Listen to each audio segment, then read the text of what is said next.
Сәлематсыздар. Біздің бүгінгі тақырыбымыз фольклордағы эпостық жырлар.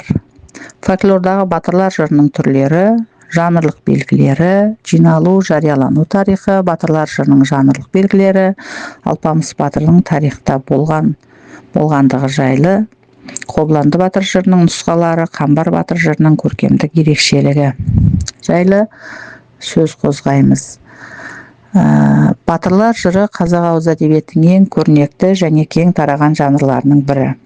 Олар халықтың ерлік дәстүрін, азаттық жолындағы күресін, батырлық рухын бейнелейді.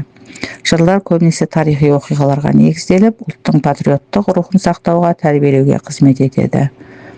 Батырлар жырының түрлері. Тарихи батырлар жыры нақты тарихи оқиғалар мен тұлғаларға негізделген тәуелсіздік жолындағы күресті бейнелейді. Мысалы, Ер Қосай, Ер Қабанбай, Бөгенбай батыр, Наурызбай батыр. Классикалық батырлар жыры қиял-ғажайып оқиғаларға бай, эпикалық сипатта баяндалады. Мифология мен батырлық эпос элементтері үйлескен. Мысалы, Алпамыс батыр, Қобыланды батыр, Ер Тарғын батыр, Қамбар батыр. Ғашықтық пен батырлық жырлар. Батырдың ерлік істерімен қатар олардың махаббат хикаялар баяндалады. Мысалы, бұл жерде Қыз жібекті, Қозы көрпеш баян сұлуды, Айман шолпанды алсақ болады. Мифологиялық батырлар жыры мифтік кейіпкерлер мен аңыздардан туындаған. Мысалы, Ер Төстік, Көроғлы. Жанрлық белгілері. Батырлар жырының негізгі жанрлық белгілері: біріншіден, батырлық бейне. Жырдың басты кейіпкері батыр ретінде суреттеледі. Ол ержүрек, әділ, халықты қорғаушы және ұлттық рухтың символы. Екінші, эпикалық сипат. Жырларда батырлардың өмірі кең көлемде баяндалып, оқиғалар көркем әрі ауқымды түрде суреттеледі. Үшінші, ұрпақ сабақтастығы. Батырлар жырында батырдың тегіне, оның ата-бабаларына ерекше мән беріледі. Бұл ұлттың тарихи тамырын көрсетуге бағытталған. Батырлар жырының жиналу тарихы.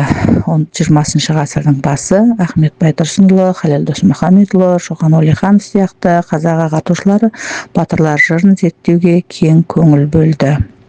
Ахмет Байтұрсынұлы жырларды талдап, олардың әдеби және тәрбиелік маңызын айқындайды.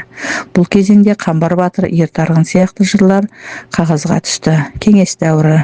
Қазақ ауыз әдебиетінде мемлекеттік деңгейге назар аударылды. Батырлар жырлары жаппай жиналып, ғылыми түрде зерттелді. Әлкей Марғұлан, Мұхтар Әуезов, Сәкен Сейфуллин және басқа ғалымдар жырларды талдап, олардың фольклорлық, тарихи және әдеби құндылықтарын ашты. Батырлар жырының жариялану тарихы. Кеңес дәуірі. Батырлар жырларының толық жинақтары жарияланды. Алпамыс батыр 1922 жылы, Қобыланды батыр 1937 жылы, Ер Тарғын және Қамбар батыр жырлары арнайы зерттеулермен бірге шықты. Қазіргі кезең. Батырлар жырының электрондық нұсқалары жасалып, көпшілікке қолжетімді. Жырларды аудару, қазіргі тілге бейімдеу, түрлі зерттеулер мен қайта басылымдар жүргізілуде. Алпамыс батыр жыры қазақ эпостарының ең көне әрі кең таралған үлгілерінің бірі. Бұл жырда Алпамыс батырдың ерлігі, елін жаудан қорғауы, әділеттілігі мен батырлық қасиеттері дәріптеледі. Алпамыс туралы жыр тек қазақ жырында ғана емес, басқа түрік халықтарына да тән.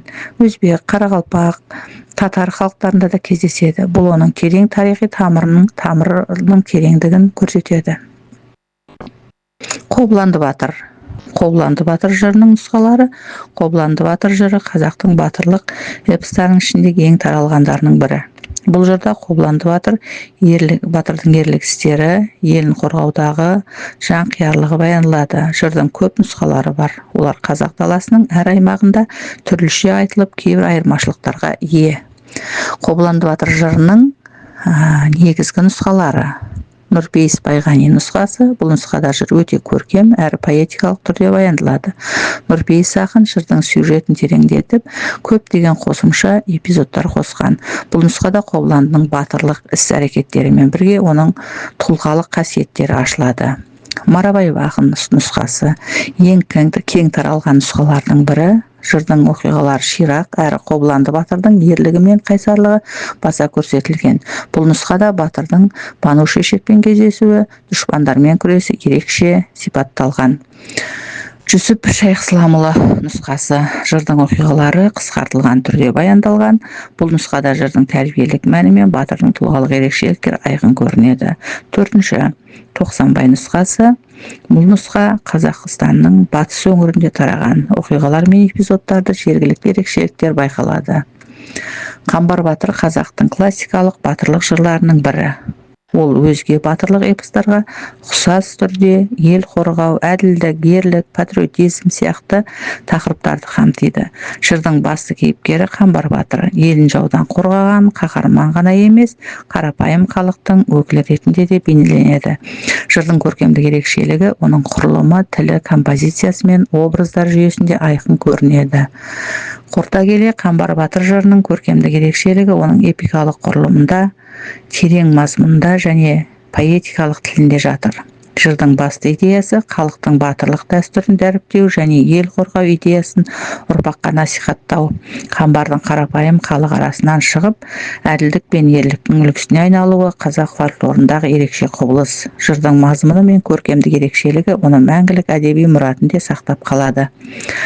Жалпы бүгінгі лекциямыздың барысы осымен аяқталды.